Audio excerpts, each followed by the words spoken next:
133వ అంబేద్కర్ జయంతి సందర్భంగా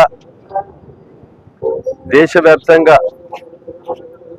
భారత రాజ్యాంగాన్ని రాసినటువంటి గొప్ప మహనీయుడు, అదేవిధంగా రాజ్యాంగాన్ని రాసినటువంటి నిర్మాత వారి ఆశయాలను, వారి సిద్ధాంతాలను రాష్ట్ర కేంద్ర ప్రభుత్వాలు ఇంకా అమలు చేయవలసినటువంటి అవసరం ఉంది. పేదలు సమాంతరంగా వాళ్ళ కళ్ళల్లో వెలుగు చూసినప్పుడే అంబేద్కర్ రాసిన రాజ్యాంగ విలువలను కాపాడవలసినటువంటి బాధ్యత ప్రభుత్వాల మీద ఉందంటూ చట్టసభలలో కానీ, అదేవిధంగా గ్రామీణ ప్రాంతాల్లో ఉండేటువంటి పేద బడుగు బలహీన వర్గాల ప్రజలు, తిండికి లేని బువ్వకు లేని, ఈరోజు నీడలేని పేదలందరినీ కూడా సమాంతరంగా పేదలందరికీ